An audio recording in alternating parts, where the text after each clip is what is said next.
জানাতে চলেছি আজকের বাছাই করা কিছু গুরুত্বপূর্ণ দেশ ও বিদেশের তাজা সংবাদ। খবরের শুরুতেই দেখে নেব আজকের সংবাদ শিরোনাম। খড়গপুরে চাঞ্চল্য, তৃণমূল পঞ্চায়েত প্রধানকে জুতো পেটা, মুখে কালি দলেরই নেত্রীর। দুর্গাপুর গণধর্ষণকাণ্ডে নির্যাতিতার বাবার আবেগঘন প্রতিক্রিয়া, শুভেন্দুর ফোনে কেঁপে উঠল কণ্ঠ। আতশ কাচের নিচে সহপাঠীর ভূমিকা, দুর্গাপুর মেডিকেল ছাত্রীর গণধর্ষণ মামলায় তদন্তে নতুন মোড়। মেডিকেল পড়ুয়া গণধর্ষণ কাণ্ডে গর্জে উঠলেন উড়িষ্যার মুখ্যমন্ত্রী, তদন্তে নজর জাতীয় মহিলা কমিশনের। তৃণমূলের খেলা শেষ, রাজ্যে রাষ্ট্রপতি শাসনের জল্পনা, রাজনৈতিক অন্দরে চাঞ্চল্য। বিজেপি নেতাদের বেঁধে পেটানোর হুমকি, বিতর্কে তৃণমূলের ব্লক সভাপতি। তৃণমূলের প্রাণ ভোমরা ধরা পড়েছে, ছেলেবেলার গল্পে রাজনৈতিক বার্তা দিলেন সুকান্ত। বেঙ্গালুরুতে ভয়াবহ গ্যাস সিলিন্ডার বিস্ফোরণে মৃত্যু মুর্শিদাবাদের 6 শ্রমিকের। বাম আমলের পুরনো প্রতারক ফের ধরা, চাকরি দেওয়ার নামে প্রতারণায় গ্রেফতার গোপাল। পুরুলিয়ায় বেআইনি বালির সঙ্গে পদ্ম বিধায়কের যোগের অভিযোগ, ধৃত 19 জন। আমি কুরবান শাহ হয়ে যেতে পারি, নিজ দলের লোকের হাতেই খুনের আশঙ্কায় টিএমসি নেতা। উত্তরপ্রদেশে চাঞ্চল্য, মৌলবী স্ত্রী ও 2 সন্তানকে মসজিদের মধ্যেই খুন। কমছে হিন্দু, বাড়ছে মুসলিম, জন্মহার নয় অন্য যুক্তি দিলেন অমিত শাহ।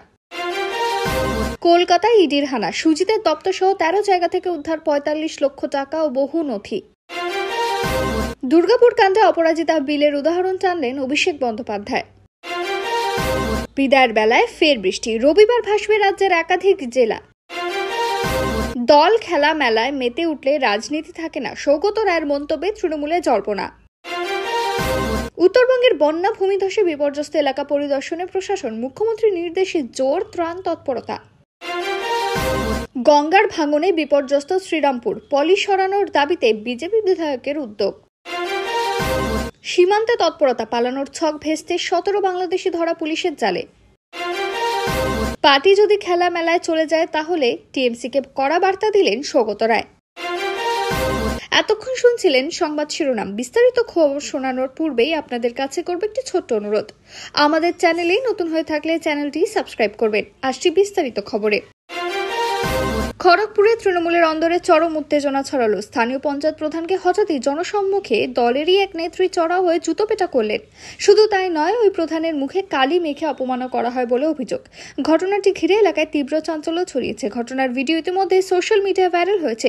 বিরোধীরা এই ঘটনাকে তৃণমূলের ভেতরের গোষ্ঠীদ্বন্দ্বের ফল বলে কটাক্ষ করেছে। বিজেপির রাজ্য নেতা শুভেন্দু অধিকারী এই ঘটনায় তীব্র নিন্দা জানিয়ে বলেছেন, এটাই তৃণমূলের আসল চেহারা। স্থানীয়রা বলছেন, পঞ্চায়েতের আর্থিক দুর্নীতির অভিযোগে হামলা হয়েছে, তবে তৃণমূল নেতৃত্ব জানিয়েছে দল বিষয়টি খতিয়ে দেখছে। ঘটনার পর এলাকা জুড়ে রাজনৈতিক তাপমাত্রা চরমে পৌঁছেছে, পুলিশও গোটা পরিস্থিতির উপর নজর রাখছে। দুর্গাপুরে ডাক্তারি পড়ুয়া ছাত্রীকে গণধর্ষণের ঘটনায় তোলপাড় রাজ্য। নির্যাতিতার পরিবারের পাশে দাঁড়িয়েছে বিজেপি নেতা শুভেন্দু অধিকারী। তিনি সরাসরি ফোন করে পিতার সঙ্গে কথা বলেন, তখনই কান্নায় ভেঙে পড়েন নির্যাতিতার বাবা। গলা ধরে কেঁপে ওঠে তার গলা। শুভেন্দু বলেন, প্রয়োজন পড়লে বলবেন আমি আছি। তদন্তের দায়িত্বে থাকা সংস্থার উপর প্রশ্ন তুলেছেন তিনি। বিরোধীরা অভিযোগ করেছে, পুলিশ প্রভাবিত হয়ে তদন্তে গাফিলতি করছে।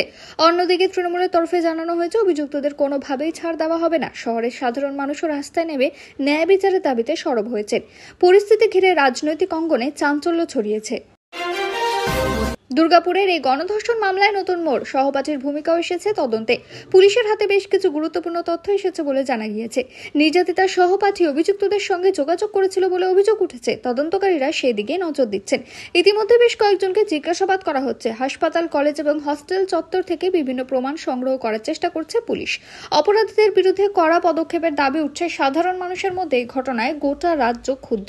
বিরোধীরা বলছে, রাজ্যে আইন শৃঙ্খলার অবস্থা ভয়াবহ। তৃণমূল এদিকে বলছে, অপরাধীদের রাজনৈতিক রং দেখা হবে না, তদন্তে দ্রুত অগ্রগতি হচ্ছে বলেই দাবি প্রশাসনের। মেডিকেল পড়ুয়ার এই নির্মম গণধর্ষণ মামলায় এবার মুখ খুললেন ওড়িশার মুখ্যমন্ত্রী। তিনি কড়া ভাষায় ঘটনার নিন্দা করেছেন, স্বচ্ছ নিরপেক্ষ তদন্তের দাবি তুলেছেন তিনি। একই সঙ্গে জাতীয় মহিলা কমিশনও ঘটনা হস্তক্ষেপ করেছে। কমিশনের তরফে বলা হয়েছে, দ্রুততম সময় অপরাধীদের শাস্তি দিতে হবে। রাজ্য সরকারের ভূমিকা নিয়েও প্রশ্ন তুলছে বিরোধীরা।